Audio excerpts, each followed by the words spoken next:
What's up, everybody? It's your boy Chef Mads, and we back up in here with the Marketing Cookbook. And today, we're talking about navigating the new norms on social media. So stay tuned as we dive into some of the changes that social media has seen over the past years and even most recent months. So, the Marketing Cookbook, navigating social media, here we go. Yee! It's no secret that social media has become one of the most powerful tools in your digital marketing cookbook, right? So as we're using social media and as we continue to use social media, we want to understand some of the changes that social media is going through as we look at some of the changes that we're going through as a country and the world. So one of the biggest things that we've seen in recent months is the social media algorithms have changed.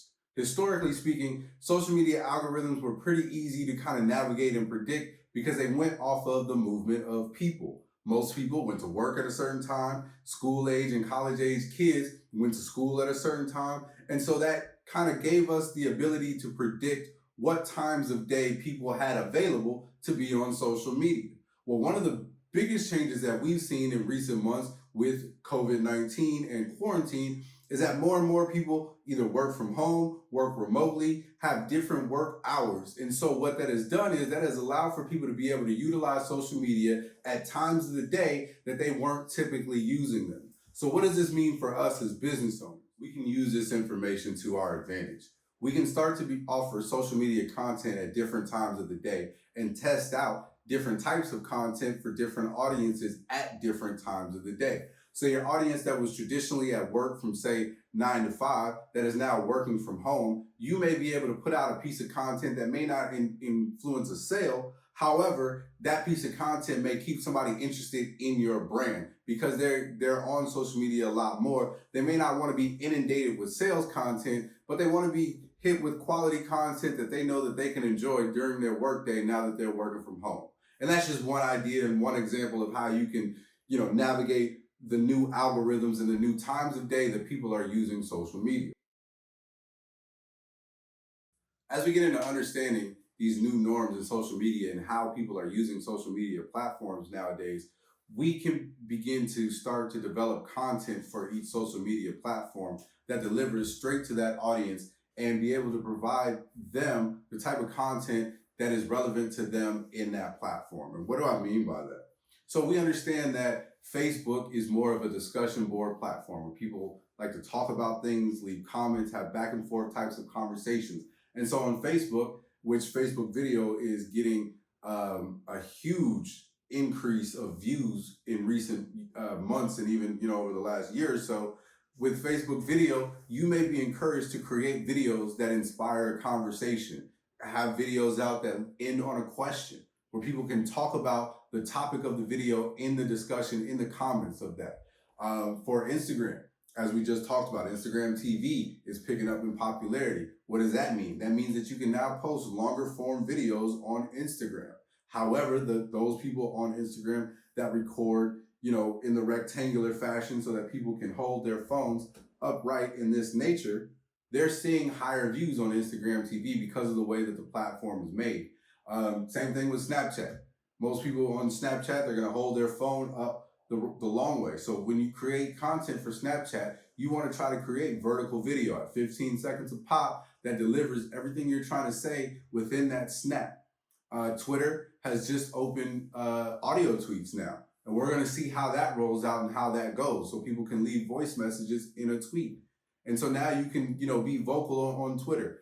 But being able to understand how each social media platform is primarily used by its users gives you the opportunity to create unique content for each platform while still being able to deliver a unified brand message for your brand across all the social media platforms. So again, understanding how and when people are using social media now is important for you to be able to create content that delivers to each social media platform the way you see fit.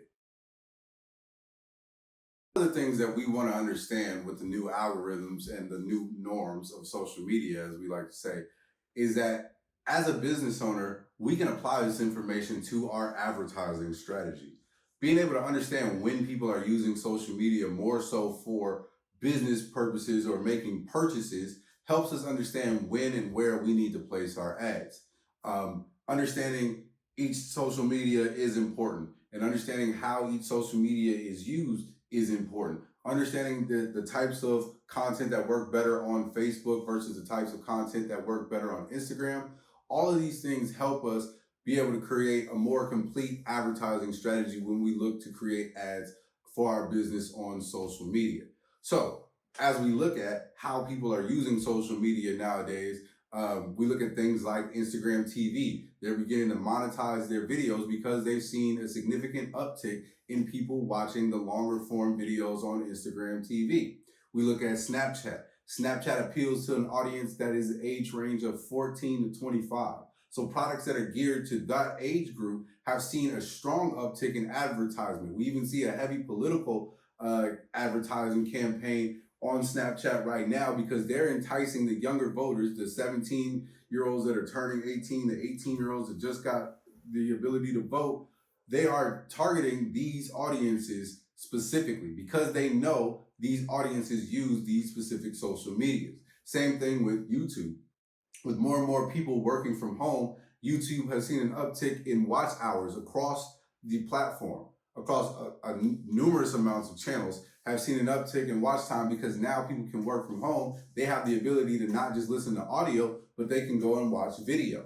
And so the times of day that people are watching video on YouTube has changed. You have a lot more people watching YouTube between the hours of 9 to 5 than were previously. So all of these things are things that we as business owners need to be cognizant of so that we can create a complete advertising strategy that takes into effect some of these new changes in how people are using social media and a lot of the digital technology.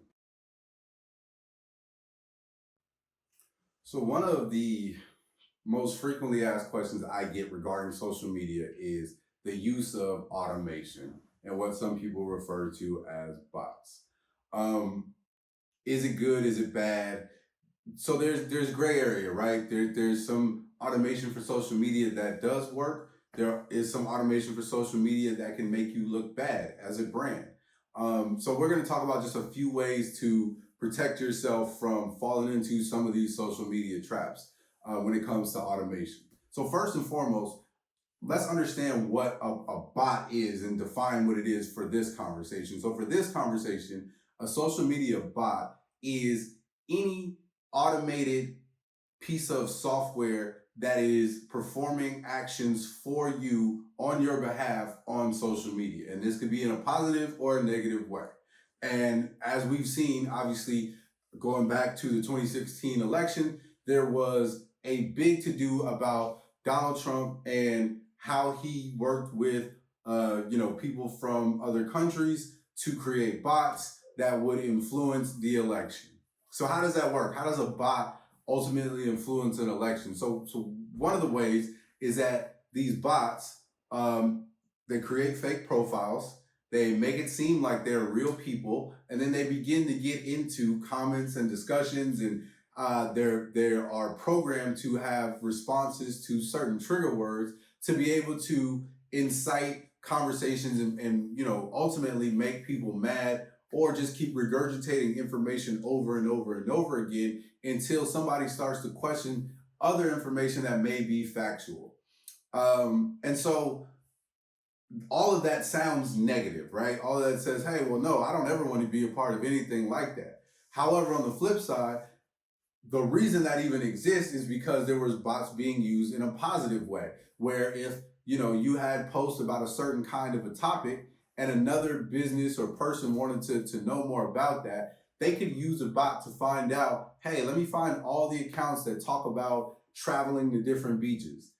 And used in that way, and in such a more innocent way, as we like to say, or white hat hacking, when used in that way, it could be a positive thing to help connect people. It can allow people to find similar interests quickly, find people that are connecting on different types of business or different types of products or services. It can allow them to connect quickly when used that way. But obviously, these bots have been used with malicious intent. So some of the other things and some of the other ways that we see bots or see bots being used is that we'll see brands automatically post comments underneath a specific post with specific hashtags. And those comments maybe way off base. We've seen it. Hey, cool pic, man, nice sunglasses, and there's no sunglasses in the picture whatsoever. That's a bot.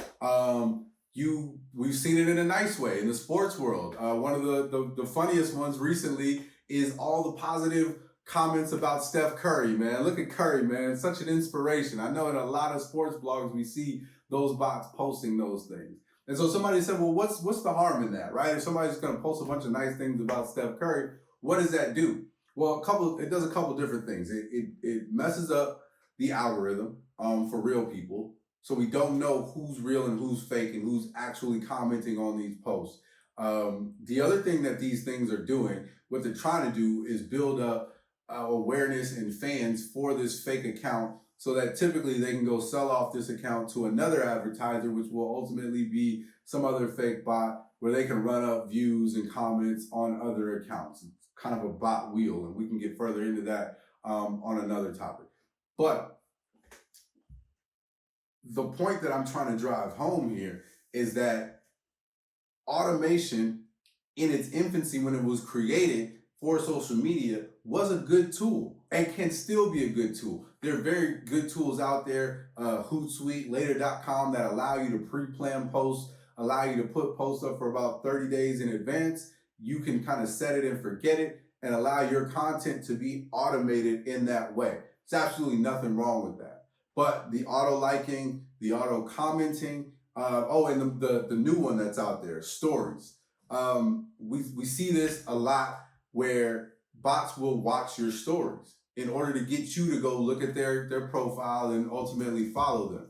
And it happens from the smallest accounts to even the biggest accounts. If you've randomly got a celebrity watching your story recently, most likely they're using some form of a paid service to try to enhance their account. And so what does this mean? Like, why is that a problem that fake accounts are watching my story? Well, the problem with that is that it gives us some false positives. So when you go to look at your metrics, especially as a business owner, and you look at the number of people or the number of profile visits that you have, it may be inflated by fake accounts, right? So let's use this example. Let's say you have a 1-minute piece of content that you've chopped into 4 15-second pieces to put on your Instagram story, right?